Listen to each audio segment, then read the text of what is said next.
medium rare, and try not to ruin it like the last place did.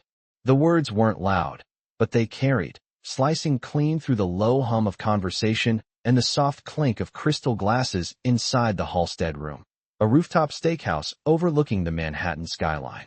The city shimmered through 40-foot glass windows, yellow cabs crawling 30 stories below like slow-moving sparks. At the center table sat Jonathan Whitmore, 41, self-made billionaire, founder of Whitmore Dynamics, a tech empire valued at just over $9 billion. His navy suit was tailored within an inch of precision, his watch worth more than most Americans made in a year, his confidence the kind that filled a room before he even spoke. Across from him, investors laughed on cue, the kind of polite laughter reserved for powerful men. Ava Brooks stood beside the table holding a leather-bound menu against her apron, her posture straight, her expression calm. 27 years old, 5'7", natural curls pulled back neatly, she moved with quiet efficiency, the way someone does when they've learned that stillness is stronger than noise.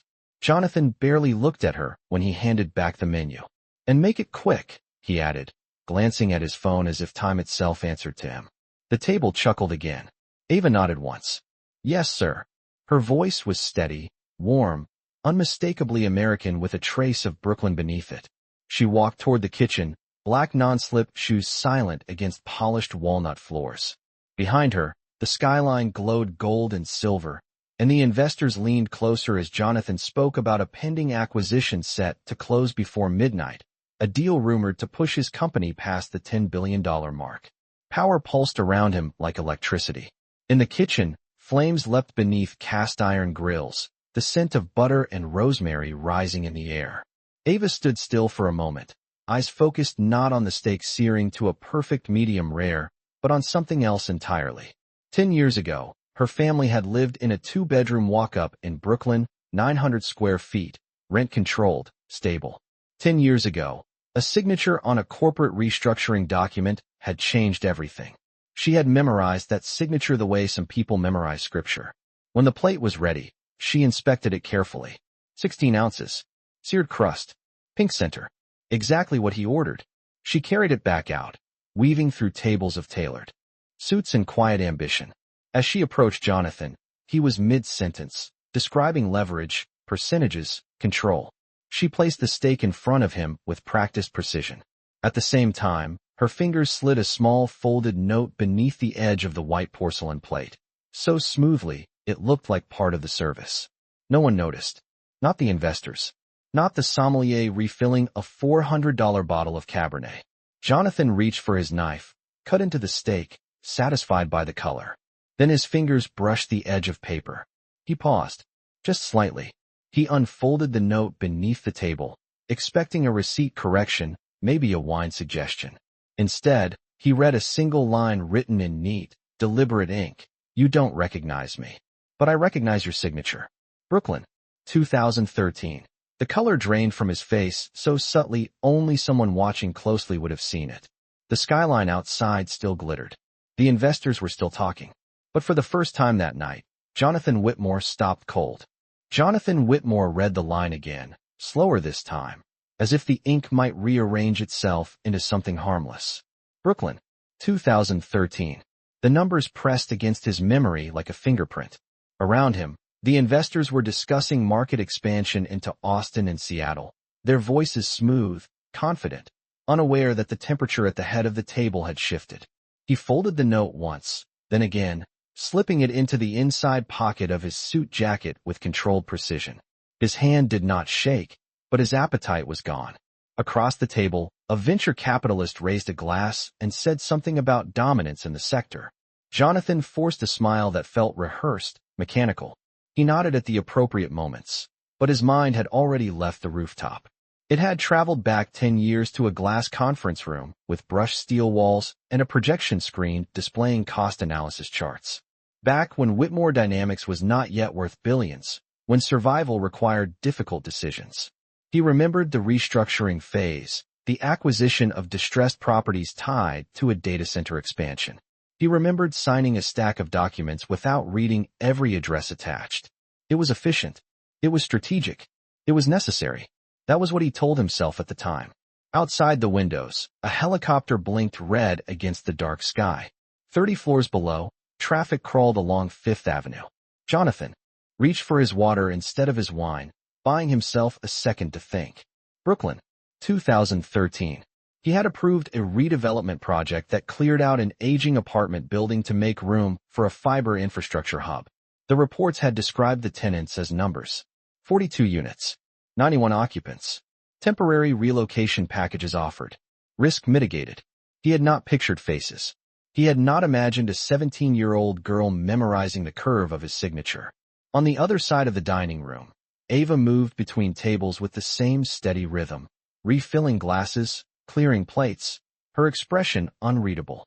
If anyone had been watching closely, they might have noticed that she did not look toward Jonathan again.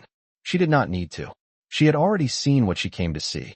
The investors began discussing the closing call scheduled for 11:45 Eastern Time, the final approval that would secure Jonathan majority control in the new acquisition. Clause 14.3 had been a quiet addition from the opposing legal team, buried beneath language about shared governance. His general counsel had flagged it earlier that week, but Jonathan had waved it off, confident that leverage always bent in his direction. Now, as the memory of that note settled in, something else surfaced. A warning, not a threat. A warning. He cut another piece of steak, but did not taste it. For the first time in years, the room did not feel like it belonged to him. The skyline still glittered, the money still moved, the deal still waited to close before midnight. Yet beneath the tailored suit and the practiced composure, a single unsettling thought took hold. Someone he had once reduced to a line item had grown up watching. And tonight, she had chosen to remind him. The call was scheduled for 11:45 Eastern Time, and the glowing numbers on Jonathan Whitmore's phone now felt less like a countdown to victory and more like a clock ticking in a quiet room. Across the table, his chief financial officer was explaining projected revenue growth in precise percentages. But Jonathan was no longer listening to the math. He was listening to memory. Brooklyn, 2013. A red brick building on Fulton Street. 6 stories. Narrow hallways. Radiators that clanged in the winter. He had never visited it. He had only seen it as a line on a spreadsheet tied to a fiber expansion strategy that would accelerate data speeds across the Northeast by 20%. Efficiency had required consolidation. Consolidation had required signatures. He had signed. At the far end of the dining room, Ava paused beside a service station, polishing a wine glass that did not need polishing. Her reflection shimmered in the curved surface, distorted but steady. She remembered that building differently. She remembered the way the afternoon light came through the fire escape and painted narrow gold stripes across the kitchen floor. She remembered her mother measuring flour with careful hands, stretching groceries to make rent. She remembered the envelope that arrived one Thursday morning, official letterhead, legal language, relocation assistance outlined in polite paragraphs. She remembered watching her mother sit at the small laminate table, shoulders straight, eyes determined not to show fear. They moved 3 months later to a smaller apartment in Queens, nearly an hour commute from her high school. Ava learned to read contracts that year. She learned what phrases like subject to redevelopment truly meant. Back at the head of the table, Jonathan's general counsel leaned toward him and whispered about final confirmation clauses. Clause 14.3 would activate shared oversight if certain benchmarks were not met by midnight. Jonathan's jaw tightened almost imperceptibly. He had built his career on anticipating leverage before anyone else did. He did not miss details. Yet tonight, a woman he had once displaced without knowing her name had read both his past and his present with unsettling clarity. He reached into his jacket and touched the folded note again, as if confirming it was real. The paper felt light. The implication did not. Ava stepped back into the dining room, carrying a tray of desserts no one at Jonathan's table seemed interested in. As she approached, their eyes met for the first time since the note. There was no accusation in her gaze. No triumph. Only recognition. Not the kind that seeks revenge. The kind that demands awareness. Jonathan understood something then that no quarterly report had ever taught him. Power can restructure buildings. It can reroute cities. It can move markets by billions before lunch. But it does not erase the memory of those who had to move because of it. The investors laughed again at something said about expansion into Miami. Jonathan did not join them. Instead, He glanced at the skyline and felt the unfamiliar weight of consequence settling beside ambition. And for the first time in a long time, he realized the deal closing at midnight was not the only thing hanging in the balance. 11:38 Eastern Time. The numbers glowed at the top corner of Jonathan Whitmore's phone like a quiet warning. 7 minutes. Around him, the rooftop restaurant remained a performance of wealth and ease. A violinist near the bar moved through a slow jazz standard. Glassware chimed. The Manhattan skyline stretched wide and indifferent beyond the floor-to-ceiling windows. Investors at the table leaned forward, confident, already discussing press releases that would announce the acquisition at dawn. Jonathan adjusted his cuff links, buying time with small movements. He had faced aggressive takeovers before. He had outmaneuvered competitors twice his age when he was barely 30. He did not lose control. Not of companies. Not of rooms. Yet the folded note in his jacket pocket felt heavier than the multi-million-dollar contract waiting on his legal team's conference line. Brooklyn, 2013. Ava carried a tray toward another table, her pace measured, her shoulders steady. She did not rush. She did not linger. From a distance, she was invisible again, just another server in a black apron. But invisibility had never meant ignorance. She had spent years studying business law at a community college in Queens, attending night classes after double shifts. She learned how clauses were structured, how voting rights could shift with a single overlooked percentage, how ownership could quietly change hands before anyone realized the ground had moved beneath them.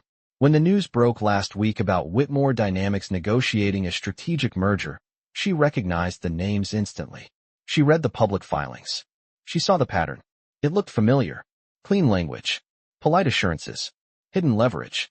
Jonathan's chief financial officer leaned in again, whispering that the opposing board insisted on final confirmation of Clause 14.3 before release of funds.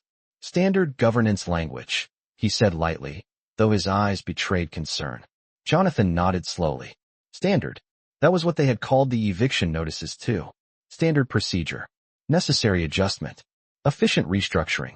He inhaled, steadying himself, and stood from the table with deliberate calm. Excuse me, he said, voice smooth, commanding without raising volume. He stepped away toward a quieter corner near the bar, phone already dialing his general counsel. As he waited for the call to connect, his gaze shifted across the room until it found Ava again. She was speaking softly to a couple celebrating an anniversary, explaining the dessert menu with patience that did not feel forced. There was no bitterness in her expression, no visible triumph, only composure. The call connected. Legal voices filled his ear, urgent but controlled. Yes, the clause could trigger shared authority if performance benchmarks were not met by midnight Pacific time, which meant 3 a.m. Eastern. Yes, the opposing firm had positioned themselves to assume temporary oversight if Whitmore Dynamics failed to meet certain liquidity thresholds.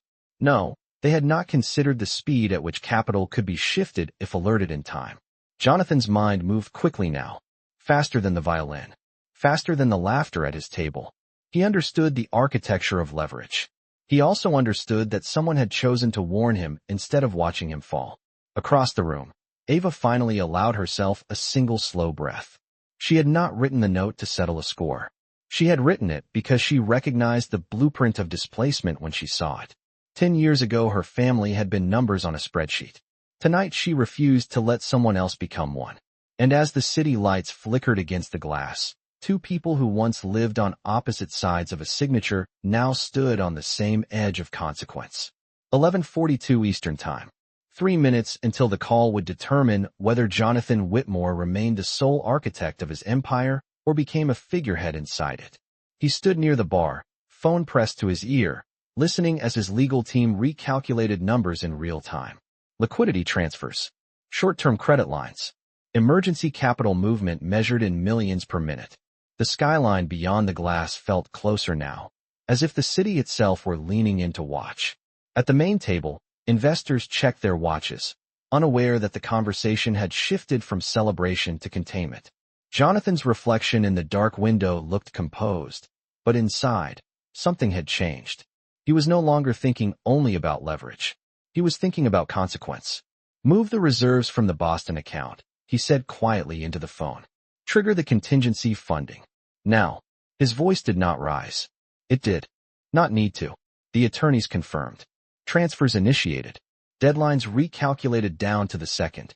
Across the room, Ava placed a check presenter on a nearby table and felt her pulse steady. She did not know the precise mechanics of his corporate structure, but she knew the rhythm of urgency. She had seen it before in her mother's eyes when bills stacked on the kitchen counter. She had felt it when tuition deadlines approached and overtime shifts were not enough. Urgency has a sound. It is quieter than panic, sharper than fear. It hums beneath the surface. Jonathan ended the call and stood still for a moment, absorbing the weight of what almost happened. If Clause 14.3 had activated under the wrong conditions, control would have shifted before sunrise. Years of building, years of decisions, reduced to a technicality. He slipped the phone back into his pocket and walked toward his table, posture restored, expression neutral. The investors looked up expectantly. "Everything on track?" one of them asked with a confident grin. Jonathan met his gaze and held it for half a second longer than usual. "Everything is handled," he replied. The words were true, but not complete. Because what had truly been handled was not just a clause. It was perspective. As dessert plates were cleared and the final glasses of wine poured, his phone vibrated once more. Confirmation. Funds secured. Benchmark satisfied. Oversight clause neutralized. The deal would close under his terms. A wave of relief passed through him, controlled but undeniable. The investors raised their glasses again, this time in genuine celebration. Jonathan lifted his water, not his wine, and allowed himself a brief nod. Across the room, Ava met his eyes once more. There was no smile, no triumph, only a quiet acknowledgement that the night had bent in a different direction than expected. 10 years ago, a signature had changed her family's future without his awareness. Tonight, a folded note had altered his trajectory with precision. Not out of revenge, not out of bitterness, but out of understanding. Jonathan realized something as the skyline shimmered beyond the glass. Power can relocate families. It can restructure neighborhoods. It can move billions before midnight. But sometimes, it takes a single person who remembers to remind it what it forgot. And in that reminder, something far greater than a deal had just shifted. The celebration at the table grew louder as confirmation emails lit up phones one after another. 11:49 Eastern Time. The acquisition was secure. Control remained intact. Glasses rose. Hands shook. A press release draft was already circulating among the executive assistants waiting downstairs. Jonathan Whitmore accepted congratulations with the same composed nod he had practiced for years, but something behind his eyes had softened. Not weakened. Shifted. He watched the skyline for a moment longer before turning his attention back to the dining room. The violinist transitioned into a brighter melody. Waiters moved with polished precision. Money continued to orbit the room like it always had. But Jonathan was no longer anchored only to the numbers.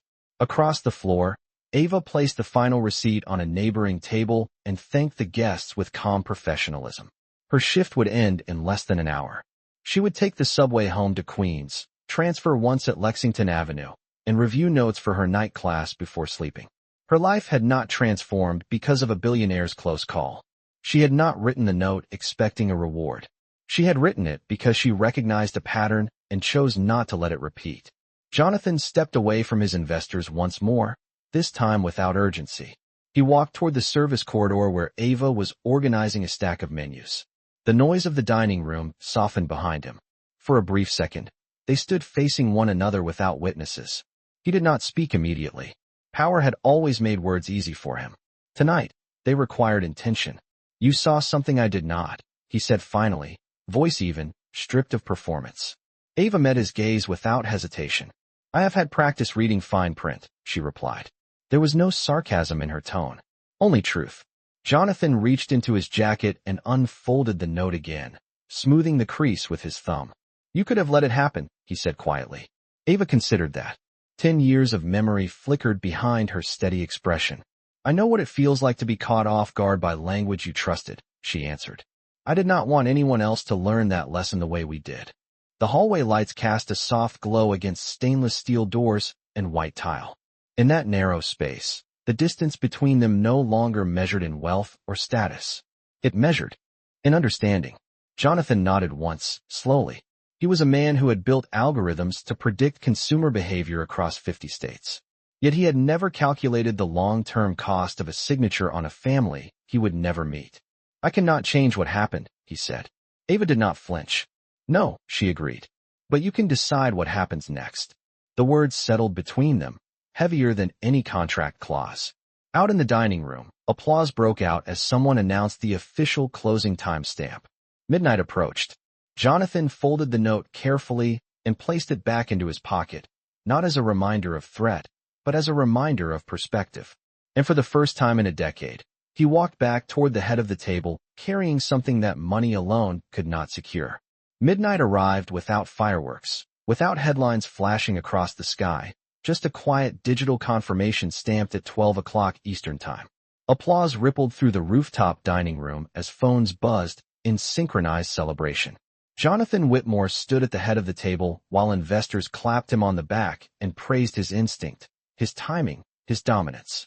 Words like visionary and unstoppable floated through the air as easily as the scent of espresso and caramelized sugar from the dessert plates. He accepted the praise with a composed smile, but something in his posture had shifted. He no longer felt taller than the room. He felt accountable to it. Across the floor, Ava gathered empty glasses onto a silver tray, the base of each stem catching reflections of city lights. Her shift was nearly over. Another hour, and she would step back into the cool Manhattan night, descend into the subway, and return to her apartment in Queens where textbooks waited on her small kitchen table. She had not expected this evening to alter her routine. She had expected to serve steak, refill wine, and leave unnoticed. Instead, she had watched a moment of leverage bend in real time. Jonathan excused himself from the table once more, this time without urgency or calculation. He walked toward the balcony doors and pushed them open. A crisp breeze rolled in from the Hudson River, carrying the distant sound of traffic and the faint hum of the city that never truly sleeps. He rested his hands on the cool metal railing and looked down at the grid of streets below. 10 years ago, he had looked at maps the same way, seeing only opportunity, efficiency, expansion. He had believed that if numbers aligned, the rest would follow. He heard the soft click of the balcony door behind him and turned.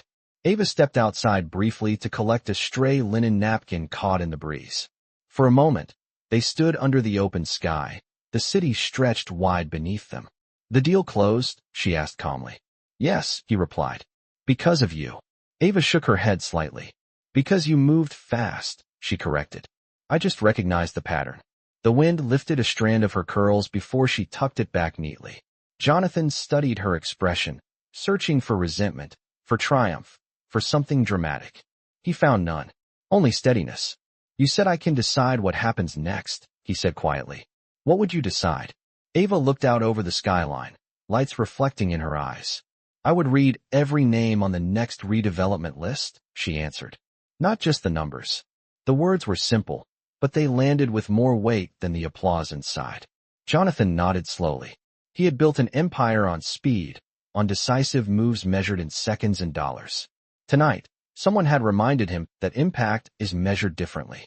Behind them, laughter spilled from the dining room as investors toasted to the future.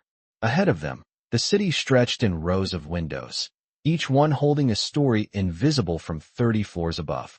And as the night air moved between them, Jonathan understood that control is not proven by how much you can take, but by how much you choose to see. The balcony door closed softly behind them, sealing the wind out and the music back in. Midnight had come and gone, but the energy inside the Halstead room refused to settle. Investors were already talking about expansion strategies in Los Angeles and Chicago, about data centers in Dallas and Phoenix, about growth measured in square footage and server capacity. Jonathan Whitmore walked back toward the table with steady steps, but he no longer heard the numbers the same way. Each city name now carried an image of neighborhoods, of families, of kitchens with afternoon light slipping through blinds. He resumed his seat at the head of the table, and when a partner raised a glass to toast the next acquisition, Jonathan lifted his own glass only halfway before speaking. "Before we move forward," he said calmly, voice firm but unhurried, "I want the redevelopment list for the Houston project reviewed again. Every residential address, every relocation agreement, I want confirmation that no one is caught off guard. The investors exchanged brief glances. It was not resistance. It was surprise. Jonathan had never been known to pause momentum for sentiment. We can have legal double-check, his chief financial officer offered carefully. Not double-check, Jonathan replied. Reevaluate. The words settled differently in the air. Across the room, Ava placed the final signed receipts into a leather folder and handed them to the manager for reconciliation. Her shift was officially over. She untied her apron and folded it neatly, movements quiet and deliberate. She did not linger near the balcony. She did not look toward Jonathan again. Her part in the evening had already been completed. In the staff hallway, fluorescent lights hummed overhead as she changed into a light denim jacket and checked the time on her phone. 12:15 Eastern Time. The subway would still run frequently at this hour. She slipped her textbooks into her tote bag, the edges worn from long nights of study. Behind her, the dining room buzzed with plans for press interviews and shareholder updates. Jonathan listened to his team outline projections for the next fiscal quarter, but his responses were measured now. Where he once would have cut through discussion with decisive commands, he asked questions instead. What is the community impact assessment? Have we met with the local council? Who is responsible for tenant communication? The investors adjusted in real time, recalibrating to a leader who sounded the same but operated with new awareness. Outside, the city lights flickered across the Hudson like scattered coins. Ava stepped out of the restaurant and into the cool night air. The streets were quieter now, taxis fewer, the hum of traffic softened. She walked toward the subway entrance, heels clicking against concrete, thinking not about billion-dollar deals, but about tomorrow's lecture on corporate ethics. She did not expect Jonathan to transform overnight. She did not expect a single conversation to undo 10 years. But she believed in something smaller and stronger. The power of being seen. Back inside, Jonathan reached into his jacket and felt the folded note one more time. He did not unfold it. He did not need to. The message had already done its work. And as the celebration slowly thinned into the early hours of morning, the man who once measured success only by control began to understand that true control includes responsibility. By 12:45 Eastern Time, the rooftop restaurant had begun to thin, investors drifting toward private elevators and town cars idling at the curb. The city outside remained awake, but softer now, the lights across the Hudson reflecting like distant constellations. Jonathan Whitmore stood alone for a moment near the long table that had hours earlier felt like a throne. Empty glasses, folded napkins, scattered dessert crumbs. Evidence of celebration. Evidence of survival. His phone vibrated again, this time with congratulatory messages from board members in California and London. He silenced it. For the first time in years, immediate praise felt secondary. He replayed the evening in his mind, not the applause, not the signed confirmation, but the brief conversation in the service corridor. You can decide what happens next. The sentence echoed with more clarity than any quarterly projection. Down on the street, Ava descended the subway steps, the scent of warm concrete and steel rising around her. A downtown train arrived within minutes. She stepped inside and found a seat near the door, tote bag resting on her lap. Across from her, a nurse in scrubs leaned back with tired eyes. A college student scrolled through lecture slides. Ordinary lives moving through an ordinary night. Ava stared at the passing tunnel lights and allowed herself a small exhale. She did not feel victorious. She felt steady. The past had not been erased. The move from Brooklyn had still happened. The long commute had still shaped her teenage years. But tonight, she had spoken without shouting. She had influenced without demanding credit. And that mattered. Back above ground, Jonathan walked toward the balcony once more, hands in his coat pockets now that the formal dinner jacket had been returned to the valet. The wind off the river was colder after midnight, sharper against his face. He thought about the redevelopment files waiting in Houston, about the addresses attached to each parcel of land. He imagined names beside them. Children finishing homework at kitchen tables. Parents calculating rent in notebooks. He had built systems that predicted behavior within fractions of a percentage point. Perhaps it was time to build systems that predicted impact as well. He pulled the folded note from his pocket and read it one final time before placing it back carefully. Not as evidence of a near loss, but as a marker. A reminder that power is never exercised in isolation. Somewhere beneath the same skyline, a train carried Ava toward Queens, and above that moving car, in a high rise of glass and steel, a man reconsidered the architecture of his success. The deal had closed. Control remained his. But something else had shifted into place, quiet and permanent, like a new line written into a contract no one else could see. By 1:15 in the morning Eastern Time, the rooftop was nearly silent, chairs pushed in, candles extinguished, the skyline still glowing beyond glass that now reflected only the cleaning crew moving in quiet circles.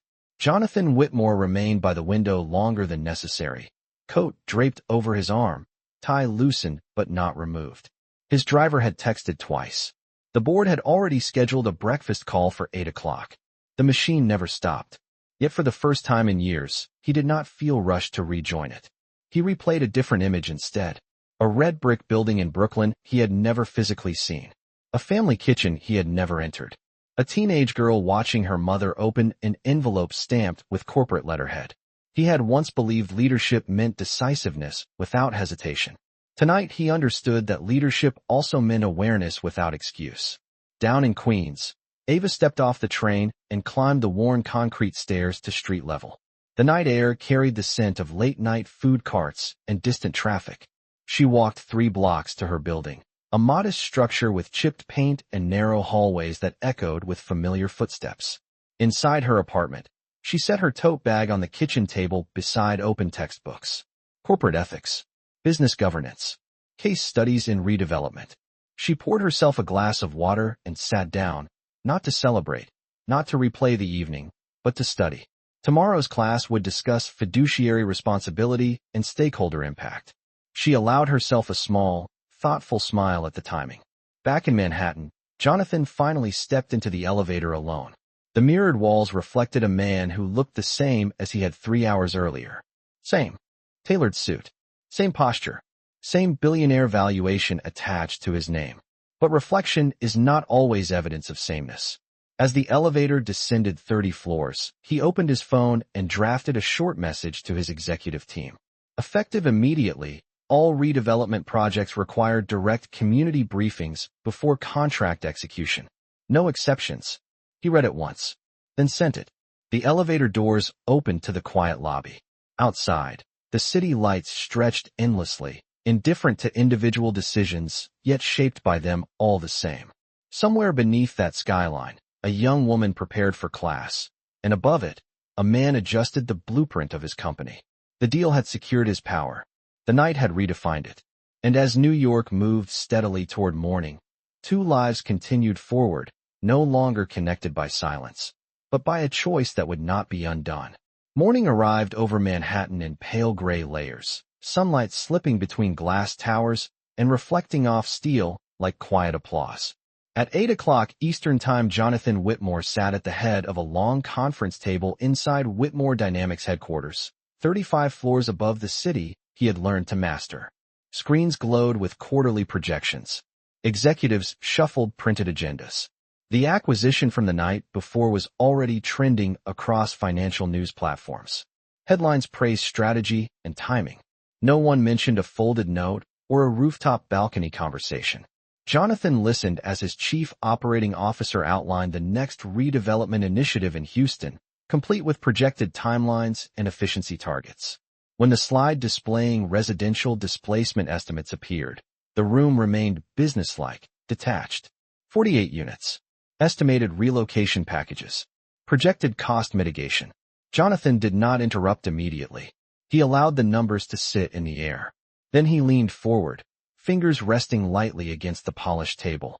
Before we approve this phase, he said evenly, I want community meetings scheduled in person, not virtual. I want translation services available. I want written summaries delivered to every resident before any signature is requested. The room stilled. A few executives exchanged uncertain looks. This was not how Whitmore Dynamics had traditionally accelerated projects. That will slow the timeline, someone offered cautiously. Jonathan held the gaze without irritation. Then we adjust the timeline, he replied. His tone was not defensive. It was decisive. The meeting moved forward, but the architecture of the conversation had shifted. Growth was still the objective. Profit was still the engine. Yet awareness now occupied a seat at the table. In Queens, Ava sat in a modest lecture hall at her community college, notebook open, pen moving steadily across lined paper. The professor spoke about stakeholder responsibility and ethical frameworks in corporate governance. Ava listened with focused attention, the memory of the previous night no longer sharp, but settled. She did not tell her classmates where she had been. She did not mention the rooftop skyline or the near collapse of a billion-dollar deal. She simply took notes, understanding that influence does not always announce itself. Back in the boardroom, Jonathan approved the revised action plan and closed the meeting with fewer words than usual. As executives gathered their folders, he remained seated for a moment longer, looking out at the city stretching beneath him. Towers, neighborhoods, rooftops. Each window held a story he might never know. Yet for the first time, he was choosing to consider them anyway. Power had once meant control without pause. Now it meant control with intention. And somewhere beneath the same morning sky, two people who had once been separated by a signature were now connected by a decision that would ripple far beyond a single night. Weeks passed, and the city continued its rhythm without waiting for anyone's transformation to make headlines. In Houston, community meetings were scheduled in modest auditoriums and local libraries, folding chairs arranged in careful rows, printed summaries translated into Spanish and Vietnamese stacked neatly on tables. Executives from Whitmore Dynamics stood at the front not with rehearsed dominance, but with prepared answers. Jonathan Whitmore attended the first meeting in person. No press release announced it. No cameras followed. He sat in the second row while residents voiced concerns about rent, relocation, school districts, and bus routes. He listened without interruption, pen moving across a legal pad instead of signing a contract. It was slower. It was less efficient. It was necessary.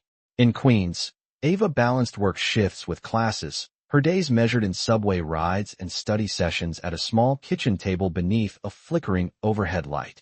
One afternoon, a news article appeared on her phone about Whitmore Dynamics implementing a new community impact protocol across all redevelopment projects.